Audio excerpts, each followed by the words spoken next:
आपकी हिंदू संसद है, इसमें आम हिंदू की क्या भूमिका रहेगी?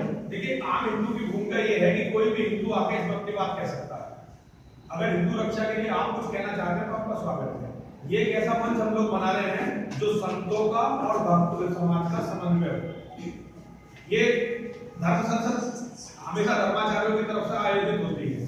धर्म संसद में धर्माचार्य अपना पक्ष रखते हैं, लेकिन ये हिंदू संसद जो है, हमारे स्वामी जी ने एक नई पहल करवाई और ये हिंदू संसद सबसे पहले देवबंद से शुरू हुई थी और स्वामी जी के मार्गदर्शन में ये पूरा आयोजन होता है हमेशा।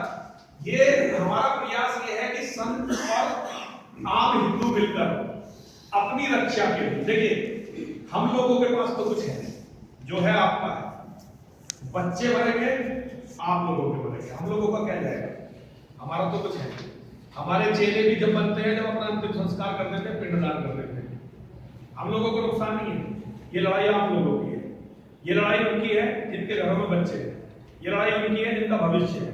संतों का भविष्य नहीं होता, हम अपने जीवन को मोक्ष के लिए समर्पित करते हैं। हम लोगों की इच्छा होती है कि हमारा इसके बाद जन्म ना हो, लेकिन ये लड़ाई हम आप लोगों के लिए लड़ रहे हैं। बहुत सारे लोग कहते हैं, हमेशा सवाल उठाया जाता है कि संत समाज के लिए क्या करते हैं, तो मैं आप लोगों से कहता हूँ ये संतों की बहुत बड़ी पहल है, हमारे स्वामी जी ने ये बहुत बड़ी पहल की है। आप इसमें अपनी आवाज लगाइए, आप इस आवाज को लोगों तक पहुंचाइए। पहली बार राजनीतिक दलों से हटके, और आप इसका स्टेटमेंट अगर हमारे स्वामी जी का स्टेटमेंट पढ़ेंगे तो स्टेटमेंट जितना कांग्रेस के लिए है उतना ही बीजेपी के लिए संतुलित स्टेटमेंट है। हम किसी का पक्ष नहीं रख रहे, हम केवल हिंदू का पक्ष रखेंगे, केवल हिंदू का पक्ष। हम ना कांग्रेसी हैं ना बीजेपी के हैं, ना हम संघ के हैं ना हम किसी और संगठन के, हम हिंदू के हैं। हिंदू के दान पर संतों का जीवन चलता है, तो हम आप लोगों की लड़ाई लड़ रहे हैं। आप आइए, अपनी बात रखिए, स्वागत है, सबका स्वागत है। महाराज अगर एक मिनट, अगर वक्ता हमें अच्छे वक्ता मिलेंगे, हम इसका समय बढ़ाएंगे, 2 की जगह 3 दिन भी कर सकते हैं, समय बढ़ा सकते हैं और हम समय समय पर प्रेस वार्ता आप लोगों से करते रहेंगे। जी बताइए महाराज जी, आप क्या कारण मानते हैं कि साथी प्रज्ञा और प्रतिमानंद जिनका आपने नाम लिया इसमें जी ये छूट नहीं पा रहे हैं, क्योंकि इसमें आपने लिखा है कि आप ना तो कांग्रेस की ओर से है ना बीजेपी की ओर से है, तो क्या कारण है? देखिए, कारण ये है कि आप इसको पढ़िए, इसमें सोनिया गांधी जो एक विदेशी महिला थी, उन्हें एक शब्द हमेशा आता है, दुनिया में जितने भी आतंकवादी पकड़े जाते हैं वो सब के सब एक विशेष धर्म से होते हैं जिसको हमारे देश में राजनीतिक संरक्षण प्राप्त है। पूरी दुनिया के अंदर, अमेरिका जैसे देश में, लंदन में, जहां से धर्मनिरपेक्षता शुरू हुई, वहां बहुत स्पष्ट कहा जाता है कि ये इस्लामिक जिहादी है, टेररिस्ट नहीं। लेकिन भारत में इस अवधारणा को नकारने के लिए सोनिया गांधी जी ने हमारे साथ प्रज्ञा सीमानंद जी को फंसाया था। फंसाना इन द सेंस, देखिए 7.5 साल इस केस को हो गए, अभी तक एनआईए जैसी संस्था जो भारत की सर्वोच्च संस्था है, आज तक आरोप चार्ज फ्रेम नहीं कर पाई। तो ये क्या शक नहीं पैदा करता? महाराज जी, मामला न्यायालय में क्या न्यायालय देखिए स्वामी, मेरा सुनिए महाराज जी, मेरा प्रश्न का मामला शुरू न्यायालय में, इसमें तारीख पेश लग रही है, तो आप क्या न्यायालय पर विश्वास कर रहे हैं क्या? नहीं, न्यायालय को न्यायालय प्रदान कर रहा है। आप इसमें 2 बातें हैं। जुडिशियली मामला है, अभी नहीं, देखिए जुडिशियली आपकी बिल्कुल सही है, लेकिन ये मामला स्पेशल एनआईए कोर्ट में है। सुप्रीम कोर्ट भारत का जो न्यायिक व्यवस्था है वो कह चुकी है कि इनमें से मौकों का हटाइए, लेकिन एनआईए कोर्ट जो गृह मंत्रालय से डायरेक्टेड है, देखिए इसमें आप समझिए चीजों को, आप चीजों को समझिए। एक तो है कि साधारण कहीं न्यायालय में कोर्ट चल रहा है, केस चल रहा है, वहां की मैं समझता हूं न्यायपालिका जो कर रही है ठीक कर रही है, लेकिन ये जो केस है ये एनआईए और सीबीआई की स्पेशल कोर्ट होती है जहां उनके अधिकारी जज होते हैं। जैसे दिल्ली पुलिस में कुछ मामलों के लिए उनकी स्पेशल कोर्ट होती है जिसमें डीसीपी को जज की पावर है, जुडिशरी पावर। तो ये मैं न्यायपालिका पे नहीं, लेकिन न्यायपालिका के दुरुपयोग पे सवाल उठा रहा हूं।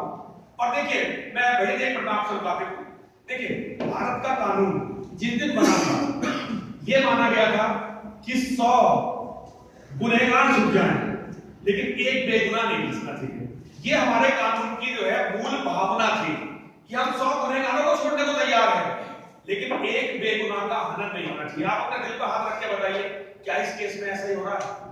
एक तो न्यायपालिका की बात कर रहे हैं कि आप न्यायपालिका से न्यायालय से संतुष्ट है कि नहीं है? देखिए मामला चूंकि ये प्रत्यावर्ती और समानंद का न्यायालय में चल रहा है, नहीं, और वहाँ पे कोई किसी भी नहीं, वहाँ पे डिस्ट्रिक्ट जज बैठा हुआ है। नहीं न्यायालय में नहीं है मामला, न्यायालय में है ही नहीं मामला, एनआईए की कोर्ट में है। हाँ, जज बैठते हैं नहीं वो एनआईए के अधिकारी बैठते हैं।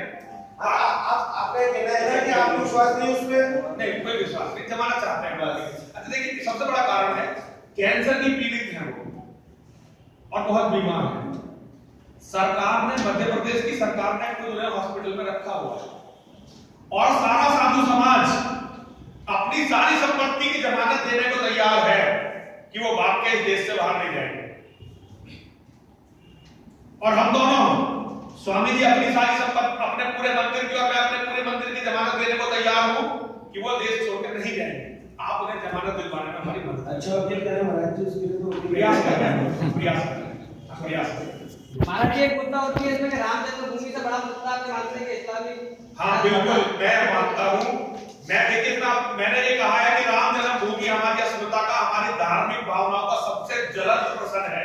और खाली राम जन्मभूमि नहीं, काशी विश्वनाथ कृष्ण जन्मभूमि हमारी है, हमें मिलनी चाहिए। लेकिन यदि हम खत्म हो गए, इस्लामिक जिहाद जीत गया और आतंकवादियों ने यहाँ हिंदुओं को खत्म कर दिया, तो फिर मंदिरों का क्या होगा?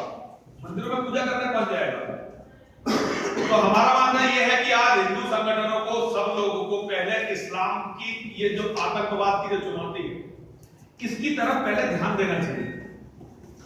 आपकी नजर में क्या है कि हिंदुस्तान का जो हिंदू लोगों इतना कमजोर हो चुका है, बिल्कुल जागृत करने की जरूरत पड़ रही है। बिल्कुल बिल्कुल बिल्कुल यही है हमारे तरफ, यही है। मतलब क्या का हिंदू मतलब क्या कि इसमें तो अब तक एक प्रकार से लुप्त प्राय हो चुका है क्या? नहीं लुप्त पर्याय नहीं, सुप्त पर्याय, सोया हुआ है। लुप्त पर्याय का 90 करोड़ है, हम लोग 90 करोड़ है। उसको जगाने का प्रयास आप कर रहे हैं जी महाराज जी वो जाग नहीं रहा फिर भी। देखिए ये तो आपको अच्छी तरह पता है, मुझसे ज्यादा आप जानते हैं इस बात को। तो देखिए अगर ये जानते, एक मिनट, मक्का में अभी आग लगी थी।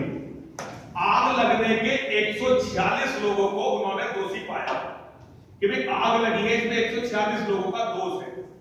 विद इन 7 डेज उनकी गर्दन कलम कर दी गई थी। 7 दिन के अंदर 146 लोगों की गर्दन ओपनली कलम कर दी गई थी। स्टेडियम है उनका ओपनली। सिंघस्थ कुंभ जो होगा वो मक्का के हज का जो हर बार का वो होता है, उससे ज्यादा नहीं तो 100 गुना बड़ा होगा, 100 गुना बड़ा होगा। सिंघस्थ कुंभ को उड़ाने की तैयारी लोगों ने कर ली थी। ये मैं नहीं बोल रहा, क्या अखबार बोल रहे हैं। आप आकर कोई सा भी अखबार पढ़ लो, आप मानते हैं कि सिंघस्थ कुंभ को उड़ाने की तैयारी कर ली थी। और ये केस कितना खुलेगा ये आपके सामने आ रहा है। मुंबई बम कांड हुआ, क्या ये संभव है कि बाहर के आए हुए आतंकवादी वहां तक पहुंच जाते बिना किसी लोकल सपोर्ट के? लेकिन केस कभी खुले हैं भारत में आतंकवाद के?